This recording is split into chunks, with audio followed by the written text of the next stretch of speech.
Cheat Code, Support Strategist, written by Clouds, read by Distracted by Books. Chapter 16, Potential. Majima walked into the staff room after school and made a beeline for the couch, face planting onto it with a groan.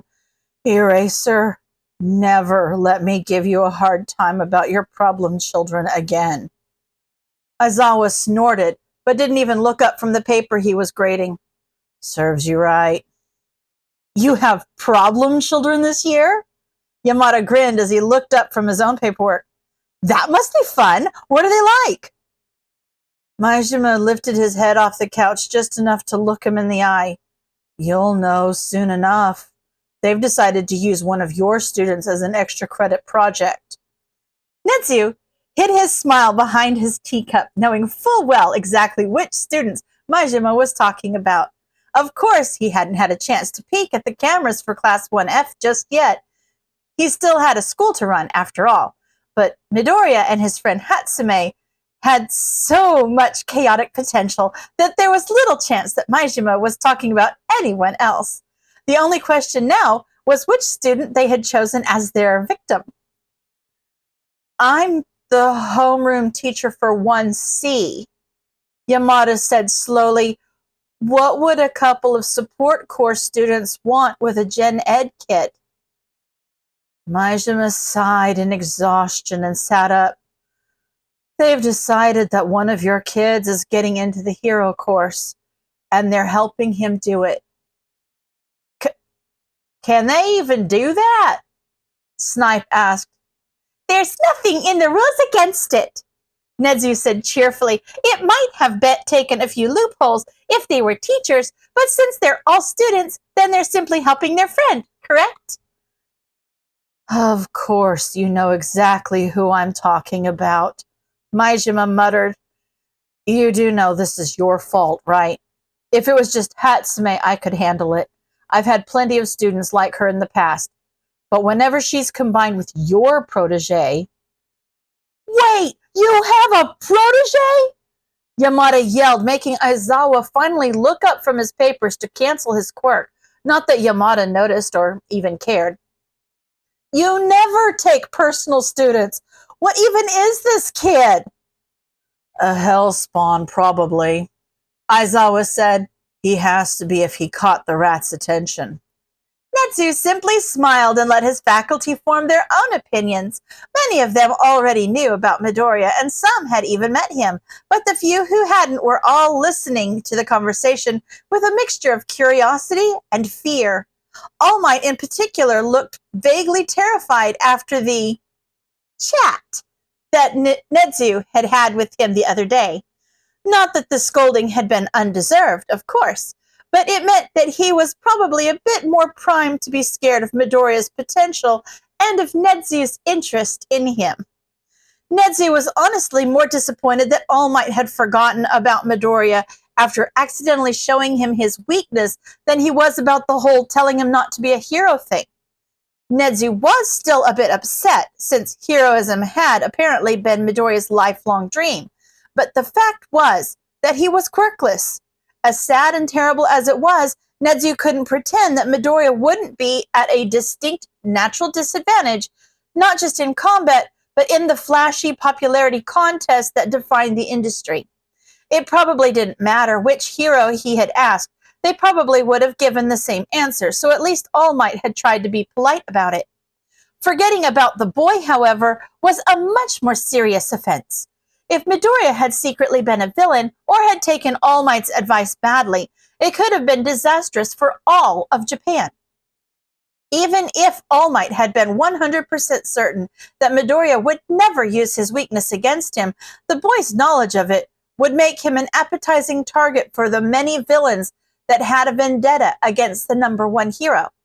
By not communicating the encounter to anyone, not even Tsukashi, All Might had not only put himself, but also an innocent civilian in danger, which was idiotic no matter what ranking he held. Netsu would have to keep an eye on him while he was at UA to make sure he didn't endanger a student like that again. Which brought Netsu to his next concern, which was the heroics exercise he had observed that afternoon. It had been decent, but All Might obviously hadn't known when it was appropriate to stop a match to prevent undue harm. Teaching students combat was tricky, since they obviously didn't yet know how much force was appropriate for certain situations. Some tended to use too little, so afraid of causing harm that they limited their own effectiveness, while others, like young Bakugo, tended to go overboard and use too much.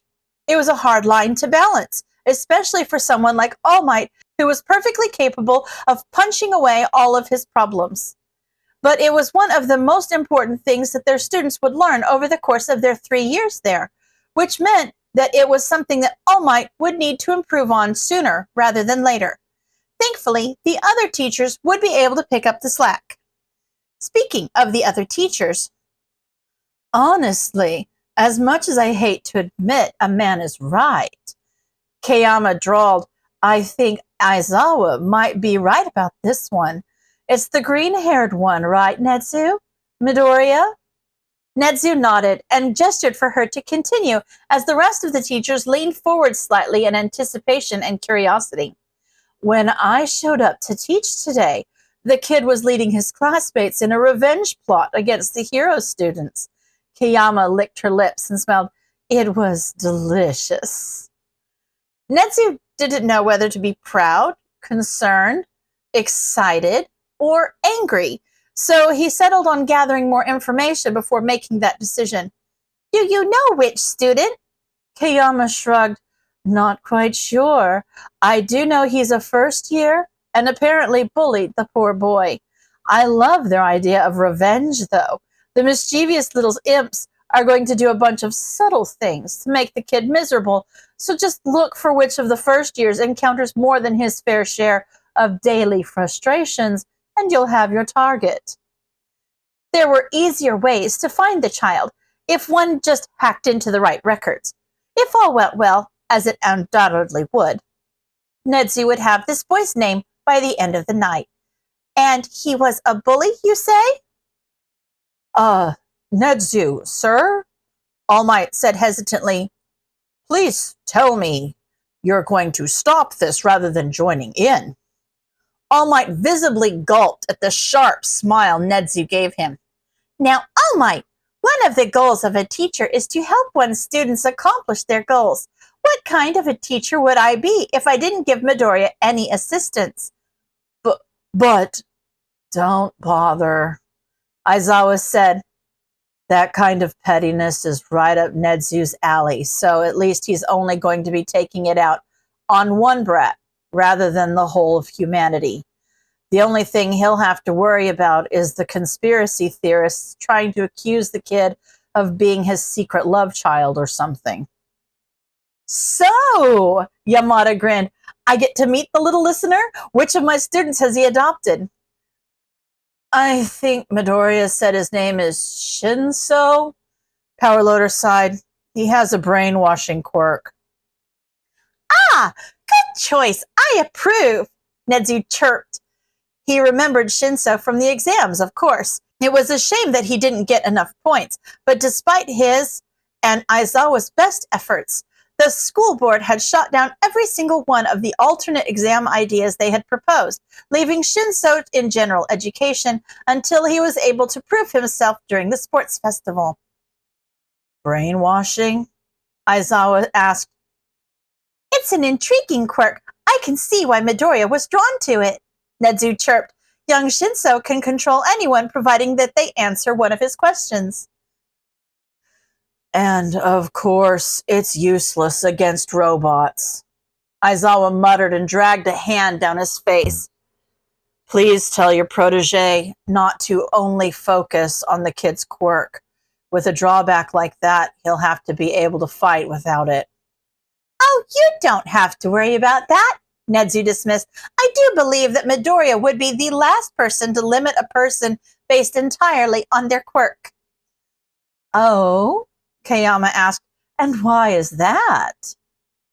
There was a moment of tense silence before All Might, to Netsu's surprise, answered, because he's quirkless. That explains it, Aizawa said after a moment. If he caught your attention, he obviously doesn't let that limit him. Good. Now let's see if the other problem child sees it the same way. End of chapter.